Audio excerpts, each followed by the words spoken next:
Everyone, welcome to commerce tutorial. मैं हूं आपकी अपनी होस्ट ज्योति। आज हम स्टार्ट करने जा रहे हैं +2 माइक्रो इकोनॉमिक्स का first chapter, introduction to macro economics. और मैक्रो इकोनॉमिक्स में पहले है इसका मीनिंग। अब ये जो मैक्रो वर्ड है, ये एक ग्रीक वर्ड इसमें से डिराइव किया है मैक्रोस।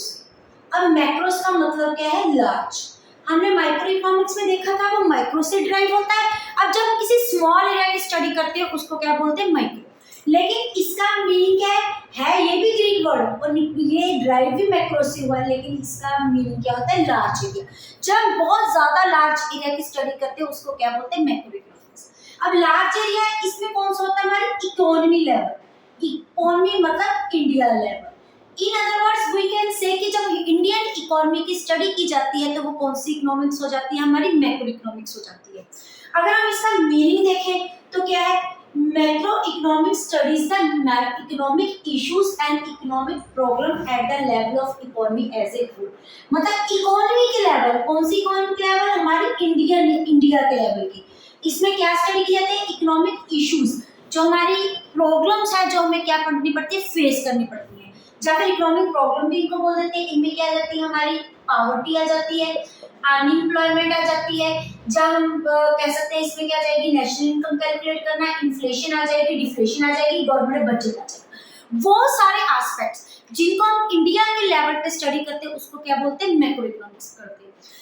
कई बार बच्चे कंफ्यूज हो जाते हैं, वो मैक्रो को माइक्रो में, माइक्रो में मैक्रो में लिखाते हैं। अब देखो, एक वर्ड हमारे पास क्या होता है? माइक्रो। एक वर्ड हमारे पास क्या होता है? मैक्रो। यहाँ पे आई है और यहाँ पे क्या है? A. I denotes to be the individual and A denotes to be the aggregate. Individual जब हम अकेले अकेले पर्सन की स्टडी करेंगे मींस वो किसका कंसेप्ट है? माइक्रो इकोनॉमिक्स का कंसेप्ट है। लेकिन इसमें क्या है? A. A notes to be the aggregates. Aggregates का मतलब होता है टोटल। जब हम इकोनॉमी में के टोटल अवेलेबल वेरिएबल की स्टडी करते हैं तो उसको क्या बोलते हैं? Macro economics. नेक्स्ट हमारा क्या टॉपिक है? Difference between micro and macro economics. इन दोनों में क्या डिफरेंस होता है? अगर आप इनका पहले स्क्रीनशॉट लेना चाहते हो तो ले सकते हैं। अब हम जब भी इसका डिफरेंस देखेंगे तो हम क्या देखेंगे? कभी भी डिफरेंस हमें हॉरिजॉन्टल फॉर्म में नहीं लिखना। जब भी हमने डिफरेंस देखना है it must be write down in the form of हमारा वर्टिकल। एक तरफ हमारा क्या जाता है? मैक्रो, एक हमारा तरफ क्या जाता है? माइक्रो। और इधर हमारे पास क्या जाएंगे? Basis of difference. सबसे पहले क्या जाएगा? हमारा मीनिंग, कि हमारा इसका मीनिंग क्या है। अब मैक्रो इकोनॉमिक्स क्या करता है? हमारा वो हो गया, इसमें economic issues and economic problem की स्टडी की जाती है। एट किस लेवल के? इकोनॉमिक लेवल की स्टडी की जाती है। लेकिन इसमें जब हम economic issue and economic problems की स्टडी करते हैं वो कौन से लेवल होती है? हमारी इंडिविजुअल लेवल, मतलब हमारे single level. In other words इसमें एक हमारे जगह होते हैं कंज्यूमर, एक तरफ हमारे क्या हो जाते हैं? प्रोड्यूसर हो जाते हैं। सेकंड हमारा क्या है? Variables, economic variables. जब हम इनकी स्टडी करते हैं तो हम कौन कौन से वेरिएबल्स को टेक इनटू काउंट करते हैं। अब इसमें हमारे माइक्रो में कौन से होते हैं? एग्रीगेट्स। हम पहले क्या कहते हैं कि हम इसमें किसकी स्टडी करते हैं? एग्रीगेशंस की स्टडी करते हैं। तो इसमें क्या रहती है? हमारी aggregate demand and aggregate supply. इसमें हम किसकी स्टडी करते हैं? हमारे इंडिविजुअल की। इसमें आ जाएगी इंडिविजुअल डिमांड, इंडिविजुअल सप्लाई। हम इसमें अगर इकोनॉमिक इशू, इकोनॉमिक प्रॉब्लम नहीं लिखनी तो हम ये भी लिख सकते हैं study the scarcity and choice. क्योंकि मेन प्रॉब्लम जो इकोनॉमिक्स की होती है वो कौन सी होती है? स्कार्सिटी और चॉइस की होती है। लेकिन वो कौन सा लेवल होता है? इकोनॉमिक लेवल हो जाता है।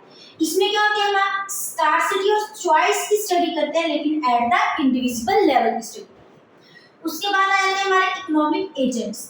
हमारे कौन कौन से एजेंट्स हैं जो कि डिसीजन मेकिंग में पार्टिसिपेट करते हैं, जिनका हमारे इकोनॉमी में अफेक्ट होता है। अब हमारे माइक्रो लेवल में क्या होते हैं? हमारे कंज्यूमर और प्रोड्यूसर।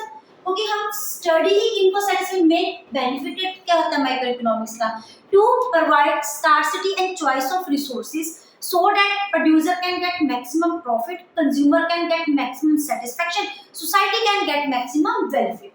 लेकिन इसमें हमारे इकोनॉमिक एस्पेक्ट क्या होते हैं? हमारी इंस्टीट्यूशन इकोनॉमिक लेवल की, जिसमें हमारी क्या जाती है? एक तो हमारी आरबीआई जाती है, कमर्शियल बैंक हमारे पास आ जाते हैं, जहाँ हम बोल सकते हैं इसमें और क्या और इकोनॉमिक लेवल यूटीआई होती है, यूनिट ट्रस्ट ऑफ इंडिया। फिर उसके बाद आता है हमारी डिग्री ऑफ एग्रीगेशन। अब इकोनॉमिक लेवल है, एक माइक्रो लेवल में क्या होता है? हमारा जो एग्रीगेशन क्या होती है? लिमिटेड। लिमिटेड का क्या होती है? अगर हमें एग्रीगेशन की स्टडी करनी है तो सिर्फ हम किसमें करेंगे? इंडस्ट्री की करेंगे। और इंडस्ट्री में नंबर ऑफ लिमिटेड फर्म होगी जो एक पर्टिकुलर कमोडिटी को क्या कर रहे होंगे, सेल कर रहे होंगे, इंडिविजुअल कमोडिटी को क्या कर रहे हैं, सेल कर रहे होंगे। लेकिन इसमें क्या ये टोटल डिपेंड ही क्या होता है, एग्रीगेशन पे होता है, तो इसमें टोटल लाइबल किसका होगा, एग्रीगेशन का हो जाएगा। नेक्स्ट हमारे पास क्या आ जाता है, अजम्पशन। जब भी हम माइक्रो की स्टडी करते हैं तो हम कैसी कैसी अजम्पशंस लेते हैं। फिफ्थ पॉइंट हमारा क्या बन जाता है, अजम्पशन का बन जाता है। जब मैक्रो इकोनॉमिक्स की स्टडी करते हैं हम क्या सपोज करते हैं, माइक्रो के जितने भी कांस्टेंट है वो हमारे क्या है, कांस्टेंट है, जितने भी अजम्पशन है वो क्या कांस्टेंट है। अच्छा मैक्रो की स्टडी करते हैं माइक्रो की, तो हम क्या सपोज कर लेते हैं, मैक्रो के कितने कौन से एस्पेक्ट हो जाते हैं, जैसे कि एग्रीगेट्स हो गया, और माइक्रो के यहाँ पे कौन से एस्पेक्ट होते हैं, जैसे कि हमारे क्या हो गए, इंडिविजुअल हो गया। उसके बाद क्या होती है, थ्योरी। इसको किस किस की थ्योरी के नाम से जाना जाता है, मैक्रो की थ्योरी क्या होती है, इनकम, आउटपुट एंड एम्प्लॉयमेंट। क्योंकि इनकम, आउटपुट और एम्प्लॉयमेंट कौन से लेवल के होते हैं, हमारे इकोनॉमिक लेवल के होते हैं। और इसमें क्या होती है हमारी थ्योरी ऑफ प्राइस, क्योंकि इसमें किसकी स्टडी करते हैं, प्राइस की स्टडी करते हैं। तो ये क्या हो जाता है, वो फिर आता है मेथड ऑफ स्टडी। इसमें स्टडी का मेथड कौन सा है, इसमें मैक्रो में क्या है, हमारे जनरल इक्विलिब्रियम, और हमारे जो माइक्रो है इसमें हमारा कौन सा इक्विलिब्रियम हो जाता है, पार्शियल इक्विलिब्रियम। ये जनरल पार्शियल इक्विलिब्रियम क्या है, अब हमारे लिए नेक्स्ट टॉपिक होता है। नेक्स्ट हमारा है, ये था हमारा difference between micro and macro. कई बार ये पूछ लेते हैं हमारे पास 2-3 मार्क्स में आ जाता है कि what is the difference between micro and macro. वैसे तो आप ये +1 में स्टडी करके आए तो आपको ये प्रॉपर वे से पता है इसके बारे में। नेक्स्ट हमारा difference between partial and general equilibrium. Partial और जनरल इक्विलिब्रियम में हमारा क्या डिफरेंस होता है, पार्शियल का मतलब क्या होता है, अगर जनरल सेंस में देखें हाफ हाफ। अब बात किसकी हो रही है, इक्विलिब्रियम की। जब हम इक्विलिब्रियम को कैलकुलेट करते हैं एट ए पार्शियल लेवल, पार्शियल लेवल मतलब कुछ आइटम्स को हम टेक इनटू काउंट करते हैं, कुछ आइटम्स को हम क्या करते हैं, इग्नोर करते हैं, तो वो कौन सा इक्विलिब्रियम हो जाता है, हमारा पार्शियल इक्विलिब्रियम। वो उसमें अब देखो +1 की जो माइक्रो इकोनॉमिक्स है उसमें हम जो भी डिसीजन लेते हैं, कौन लेते हैं, एक कंज्यूमर लेता है और एक प्रोड्यूसर लेता है। किसके रिगार्डिंग लेते हैं, जब प्राइस के रिगार्डिंग या फिर कमोडिटी के regarding. It means partial economy में कौन सी मार्केट को ध्यान में रखा जाता है, कमोडिटी मार्केट को। और जितनी भी दूसरी मार्केट होती है, जैसे कि हमारी लेबर मार्केट होगी या फिर हमारी कैपिटल मार्केट होगी, जितने भी हमारे फैक्टर ऑफ प्रोडक्शन है, अगर हम प्रोडक्शन कर रहे हैं तो सारे फैक्टर ऑफ प्रोडक्शन के साथ कर रहे हैं, तो मार्केट भी तो सभी को ध्यान में रखना पड़ेगा। अगर हम एक टाइम पे सिर्फ एक ही market that is commodity market को टेक इनटू काउंट करके अपना इक्विलिब्रियम कैलकुलेट कर रहे हैं, और बाकी की जितनी भी मार्केट है उसको क्या मान रहे हैं, that is assumes to be the constant. क्योंकि पार्शियल का मतलब होता है हाफ, हाफ स्टडी करना, हाफ को क्या कर देना, इग्नोर कर देना, तो वो कौन सा इक्विलिब्रियम हो जाएगा, हमारा पार्शियल। लेकिन अगर हम सारी मार्केट को साइमल्टेनियसली एक इकट्ठी स्टडी करेंगे, उसको कौन सी मार्केट बोलेंगे, हमारी जनरल इक्विलिब्रियम। अगर हम इसको क्या देखते हैं, डिफरेंस के फॉर्म में देखते हैं कि इसका डिफरेंस हम क्या क्या इसके डिफरेंस के पॉइंट्स बन सकते हैं। सबसे पहले हमारे पास एक तरफ है पार्शियल इक्विलिब्रियम, एक तरफ है एक तरफ है हमारी जनरल इक्विलिब्रियम, एक हमारा है बेसिस ऑफ डिफरेंस। सबसे पहले हमारे पास कौन सा पॉइंट आ जाता है, मीनिंग का। मीनिंग में क्या है, अभी हम करके देखते हैं। पार्शियल इक्विलिब्रियम में क्या होता है कि हम सिर्फ एक ही मार्केट जैसे कमोडिटी मार्केट को टेक इनटू अकाउंट करके स्टडी करते हैं, उसका इक्विलिब्रियम कैलकुलेट करते हैं, और जितनी भी दूसरी मार्केट होती है, चाहे वो लेबर मार्केट हो, चाहे वो हमारी कैपिटल मार्केट हो, उसको हम अज्यूम क्या करते हैं, कांस्टेंट। लेकिन जो जनरल इक्विलिब्रियम है उसमें क्या देखते हैं, हम साइमल्टेनियसली सारी मार्केट की एक टाइम पे एक साथ ही क्या करते हैं, स्टडी करते हैं। दूसरा क्या है, कंसेप्ट। जो हमारा पार्शियल इकोनॉमिक है, किसका कंसेप्ट हो जाता है, माइक्रो। क्योंकि माइक्रो में क्या सपोज किया जाता है, हम इंडिविजुअल की स्टडी करते हैं, तो इसमें हम सिर्फ एक ही individual market that is commodity market की हम क्या करें, स्टडी कर रहे हैं। जनरल इकोनॉमिक जो होता है, ये किसका कंसेप्ट होता है, माइक्रो कंसेप्ट, क्योंकि इसमें हम सारी मार्केट की क्या करें, एक ही साथ क्या करें, स्टडी करते हैं। उसके बाद होता है ये इसका कंपोनेंट। ये किसका कंपोनेंट, ये हमारा नैरो कंपोनेंट है और ये हमारा क्या है, वाइडर कंपोनेंट। उसके बाद नेक्स्ट हमारा क्वेश्चन आ जाता है, एक छोटा सा पॉइंट होता है माइक्रो मैक्रो पैराडॉक्स। अब ये पैराडॉक्स का क्या मतलब है, पैराडॉक्स का मतलब है कंफ्यूजन। वो कौन सा एस्पेक्ट है माइक्रो और माइक्रो लेवल का जो कि क्रिएट क्या करता है, कंफ्यूजन क्रिएट करता है। या फिर हमारा क्वेश्चन आ जाए इन अदर फॉर्म, ये भी आ जा सकता है, is saving is a virtue और वाइस। सबसे पहले तो हम देखें वर्च्यू हमारा हमेशा किस एस्पेक्ट में होता है, पॉजिटिव एस्पेक्ट में। भी हमारे लिए सेविंग्स पॉजिटिवली है, अगर हम सेव करें वो हमारे लिए पॉजिटिव चीज है। वाइस या फिर हमारे लिए क्या चीज है, नेगेटिव एस्पेक्ट है। जब क्वेश्चन आ जाए व्हाट इज माइक्रो लेवल, एक माइक्रो और मैक्रो लेवल की कंफ्यूजन है, वो कौन सी कंफ्यूजन है, इसको अगर हम देखें तो ये क्या है, ये हमारा है क्वेश्चन नंबर 3, ये हमारा है फोर्थ पॉइंट। अब हम क्या करें फिफ्थ माइक्रो मैक्रो पैराडॉक्स। अब देखो इसमें किसकी बात करते हैं, कुछ सबसे पहले माइक्रो और मैक्रो पैराडॉक्स का मतलब क्या होता है। कुछ एस्पेक्ट, कुछ कंपोनेंट्स ऐसे होते हैं जो तो माइक्रो लेवल में क्या होते हैं, बहुत ज्यादा बेनिफिट्स प्रोवाइड होते हैं, लेकिन अगर उनको माइक्रो के साथ में स्टडी किया जाए तो वो क्या हो जाते हैं, नेगेटिव हो जाते हैं। उनका हमारा इकोनॉमी में कौन सा इफेक्ट पड़ता है, नेगेटिव इफेक्ट पड़ता है। इसलिए एक एग्जांपल क्या है, सेविंग। अब सेविंग्स क्या होता है, एक माइक्रो लेवल की होगी, एक सेविंग होगी मैक्रो लेवल की। कैसे, अगर कोई इंडिविजुअल सेव करता है, अब हम सेविंग करते हैं किसके लिए, फॉर फ्यूचर के लिए, अपने बेनिफिट्स के लिए। तो जो भी बंदा सेव करेगा तो मतलब हम अपना फ्यूचर क्या करें, सिक्योर कर रहे हैं। तो ये कौन सा एस्पेक्ट होगा, हमारे लिए बेनिफिट हो गया। मींस ये हमारे के लिए क्या होगी, वर्च्यू होगी from the point of view micro economics. लेकिन in the other hand, on the other hand, अगर इकोनॉमी में बैठे, इकोनॉमी में अवेलेबल सारे ही लोग सेव करना लग जाएंगे तो सेविंग क्या हो जाएगी, इंक्रीज हो जाएगी हमारी एग्रीगेट सेविंग। अगर हमारी एग्रीगेट सेविंग इंक्रीज हो जाएगी तो हमारा एक्सपेंडिचर क्या हो जाएगा, कम हो जाएगा। ज्यादा अमाउंट अगर हम सेव कर रहे हैं तो कम अमाउंट क्या करेंगे, हम स्पेंडिंग करेंगे, जिसका नेट इफेक्ट हो गया, अगर खर्चा कम है तो एग्रीगेट डिमांड होगी, कम हो जाएगी। अगर एक्सपेंडिचर कम करें तो हम डिमांड भी फ्यूचर ज्यादा कम करेंगे, क्योंकि हम अपनी अमाउंट को क्या करें, सेव करके रखेंगे। अगर एग्रीगेट डिमांड कम हो जाएगी तो रिटर्न ऑफ प्रोडक्शन इकोनॉमी की क्या हो जाएगी, कम हो जाएगी, जिसके कारण एम्प्लॉयमेंट क्या हो जाएगी, कम हो जाएगी। अगर एम्प्लॉयमेंट कम होगी तो हमारी जीडीपी क्या हो जाएगी, कम हो जाएगी। इसका नेट इफेक्ट किस पे पड़ेगा, अनएम्प्लॉयमेंट इंक्रीज हो जाएगी और पॉवर्टी क्या हो जाएगी, इंक्रीज हो जाएगी।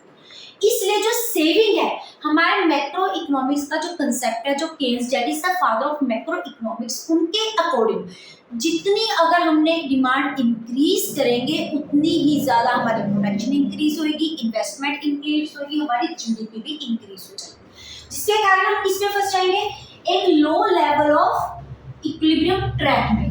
लो लेवल ऑफ इक्विलिब्रियम ट्रैक में हम इसके कारण क्या फंस जाएंगे, फंस जाएंगे as per the micro economics. तो यही बात है।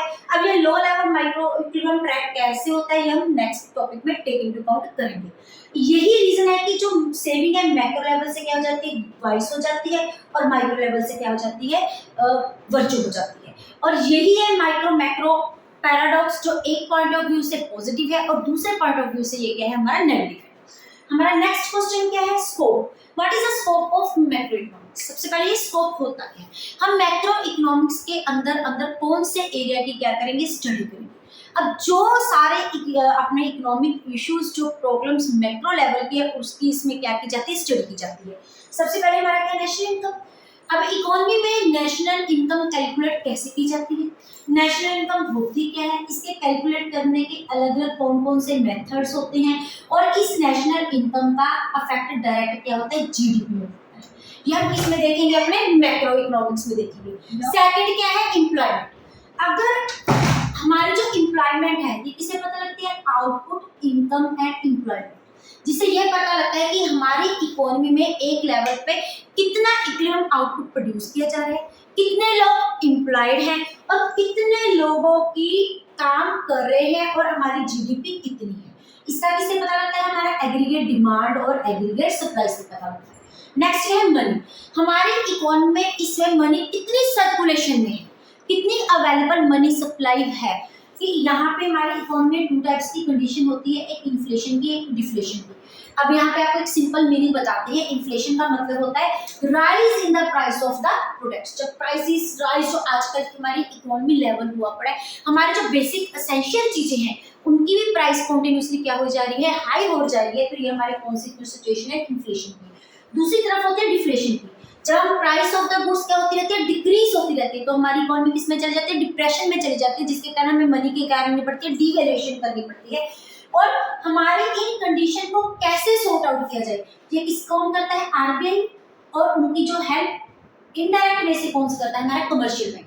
वो कैसे मनी की स्टेबिलिटी को इकोनॉमी में मेंटेन करके रखते हैं, ये हम किसमें देखते हैं, मनी में। नेक्स्ट है जनरल प्राइस लेवल। अब यही जनरल प्राइस लेवल कौन सी कंडीशन, इन्फ्लेशन और डिफ्लेशन की कंडीशंस को कैसे रेक्टिफाई किया जाए, उसके लिए गवर्नमेंट कौन कौन से करती है, इसमें आरबीआई भी इन्वॉल्व होती है प्लस हमारी गवर्नमेंट भी इन्वॉल्व होती है। ये सिचुएशंस क्यों अराइज होती है, हमने इस सिचुएशंस को कैसे ठीक आउट करना है। जैसे कि कुछ टाइम पहले जब मनमोहन सिंह जी हमारे फाइनेंस मिनिस्टर थे, उन्होंने क्या था 1981 की हमारे इकोनॉमिक डेवलपमेंट का चैप्टर 1981 इकोनॉमिक रिफॉर्म्स, वो कौन से लेके आए थे, हमारे finance minister doctor Manmohan Singh ji लेके आए थे। वो क्यों, क्योंकि हमारा उस टाइम प्राइस लेवल हम किस पे पहुंच गए थे, डिफ्लेशन की कंडीशन में पहुंच गए थे। उन्होंने इस कंडीशन को रेक्टिफाई किया था, डीवैल्यूएशन ऑफ क्या की थी, मनी की थी। इसके बारे में किसमें पढ़ते हैं, जनरल प्राइस लेवल। उसके बाद हमारा आता है गवर्नमेंट बजट। गवर्नमेंट बजट हमें पता ही है, जो गवर्नमेंट बजट अगले साल के लिए बनाती है वो कब बनाना शुरू कर देती है, फेब में। उसको प्रेजेंट किया जाता है मंथ के फर्स्ट वीक, और जिसमें क्या बताया जाता है कि हमारे जितने भी इंपॉर्टेंट सेगमेंट्स है, एजुकेशन हो जाए, कोई एग्रीकल्चर हो जाए, कोई इंडस्ट्रियल हो जाए, हमने कितना कितना पैसा उस पर क्या करते हैं, स्पेंड करना है। और हमारी इकोनॉमी में हमारे पास कितना पैसा है, हमारी इकोनॉमी को बाहर से बोरिंग्स की जरूरत नहीं है, ये किससे पता लगता है, हमारी गवर्नमेंट बजट से। नेक्स्ट है balance of payment and exchange rate. सबसे पहले बैलेंस ऑफ पेमेंट क्या होता है, फॉरेन कंट्री के साथ हम एक्सपोर्ट भी करते हैं, हमारी इंडियन इकोनॉमी, और इंपोर्ट भी करती है। तो हमारे पास प्रेजेंट टाइम पे कितनी फॉरेन करेंसी अवेलेबल है, फॉरेन करेंसी का कितना एक्सचेंज रेट, अपनी करेंसी को एक्सचेंज करने के लिए कितना रेट मार्केट में अवेलेबल है, ये किससे पता लगता है, हमारे exchange rate and balance of payments. Next हमारा टॉपिक क्या है, सिग्निफिकेंस। सिग्निफिकेंस क्या होती है, हमारी इंपॉर्टेंस। मैक्रो इकोनॉमिक्स की क्या क्या इंपॉर्टेंस है।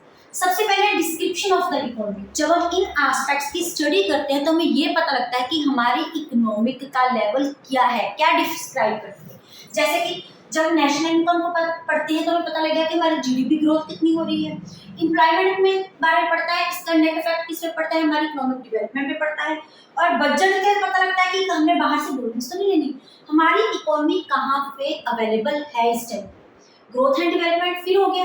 इकोनॉमिक इश्यूज कौन से होते हैं, जैसे पावर्टी होगी, अनएम्प्लॉयमेंट होगी, अनएजुकेशन होगी हमारी, और आउटपुट होगी हमारी। ये इकोनॉमिक इश्यूज कितने हैं, अगर वो इकोनॉमिक इश्यूज बहुत ज्यादा इंक्रीज हो रहे हैं तो किसे उसको ओवरकम करें, कौन कौन सी पॉलिसीज अपनाए कि हमारी इकोनॉमी की क्या हो जाए, ग्रोथ एंड डेवलपमेंट हो सके। नेक्स्ट है economic stability. Economic stability means money के लेवल को क्या रखना, स्टेबल रखना, या फिर प्राइस लेवल को क्या रखना, स्टेबल रखना। इसका सबसे बड़ा मेजर कौन है, सेंट्रल बैंक, क्योंकि जो सेंट्रल बैंक है that is known the apex bank of the India. Balance of payment status, हमने बाहर के इंपोर्ट करवाने के लिए हमारे पास कितने पैसे अवेलेबल है, कितनी हमारी इकोनॉमी एक्सपोर्ट कर रही है, क्या अगर हम बाहर से और कुछ मंगाना है हमारे पास मनी अवेलेबल है कि नहीं है, वो सारा कुछ किससे पता लगे, balance of payment, because it is a difference between export and import of economy. और अगर हमें बाहर हमारे पास कितनी एक्सचेंज, फॉरेन एक्सचेंज अवेलेबल है एट दिस टाइम।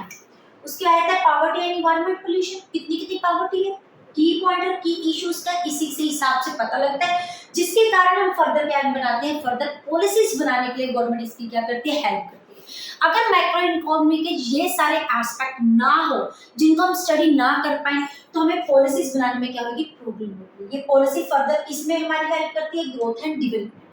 ये हमारे सारे सिग्निफिकेंस के पॉइंट इसके मैक्रो इकोनॉमिक्स। इसके बाद एक बार छोटा सा क्वेश्चन पूछ लेते हैं, that is low level of equilibrium time. ये क्या होता है low level of equilibrium time, लो, इसके बारे में हम ऊपर ही पढ़ चुके हैं जब हमने सेविंग के बारे में पढ़ा था।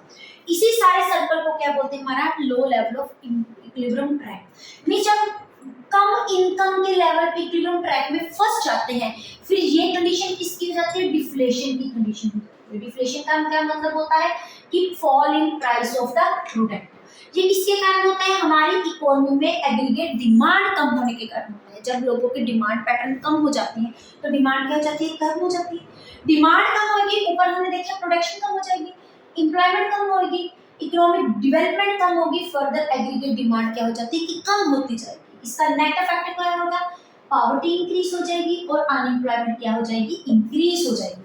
इसी ट्रैक को क्या बोलते हैं, लो लेवल ऑफ इक्विलिब्रियम ट्रैक। ऐसा ही कुछ ट्रैक हमने, अगर आपको 10th के साथ इसका हमारे एसएसटी की हिस्ट्री का इंपॉर्टेंट चैप्टर है कि यूएसए 1929 में अनएम्प्लॉयमेंट के ट्रैक में फंस गया था। उसका रीजन इसमें कौन सी थी, एक हमारी नॉर्थ अमेरिकन कंट्री थी और दूसरी हमारी कौन सी थी, यूरोपियन कंट्री थी। जिसका नेट इफेक्ट क्या हुआ था, हमारी जो अनएम्प्लॉयमेंट है वो 3% से कितनी इंक्रीज हो जाएगी, होगी थी 25%, और हमारी जीडीपी कितने परसेंट डिक्रीज होगी थी 33%। हम यहाँ पे मानते हैं कि यूएसए, यूरोप, नॉर्थ अमेरिका एक बहुत ज्यादा डिवेलप्ड कंट्री है, उसके बावजूद भी वो लो लेवल ऑफ इक्विलिब्रियम ट्रैक में क्या हो गए थे, फंस गए थे। इसका रीजन क्या था, deflation, that is aggregate demand. यही रीजन है। उसके बाद हमारा इस कंडीशन को रेक्टिफाई करने के लिए एक नया कंसेप्ट आया था। उस कंसेप्ट को क्या बोलते हैं, emergence of macro economics. Macro economics का कंसेप्ट निकाला था, जो किन्होंने निकाला था, केन्स ने निकाला था, who is known as the father of macro economics. की 1936 में वो एक बुक पब्लिश की थी उन्होंने, that is theory of employment, interest and the money, जिसमें उन्होंने क्या बताया था कि अगर हमने किसी भी इकोनॉमिक लेवल के इस सारे इश्यूज को, पॉइंटर्स को तोड़ना है, तो नेट इफेक्ट हमें क्या इंक्रीज करना पड़ेगा, अपनी एग्रीगेट डिमांड इंक्रीज करनी पड़ेगी। उसके लिए क्या करना पड़ेगा, हमें अपना एक्सपेंडिचर को क्या करना पड़ेगा, इंक्रीज करना पड़ेगा। और इसी के हेल्प से वो जो हमारी नेशन थी वो इस इक्विलिब्रियम ट्रैप से बाहर निकल पाए। अदरवाइज इसमें से निकलना विशियस सर्कल ऑफ, इसको ट्रैप भी बोला जाता है। कई बार पूछ लेते हैं इमरजेंस ऑफ मैक्रो इकोनॉमिक्स क्यों राइज हुई, किस लेवल से राइज हुई, उसका रीजन क्या है। अगर आप इनका स्क्रीनशॉट लेना चाहते हैं तो आप ले सकते हैं। इसी के साथ हमारा मैक्रो इकोनॉमिक्स का फर्स्ट चैप्टर कंप्लीट होता है। वीडियो अच्छी लगे इसको लाइक करें, ज्यादा से ज्यादा शेयर करें, चैनल को सब्सक्राइब करना ना भूलें। Thank you, have a nice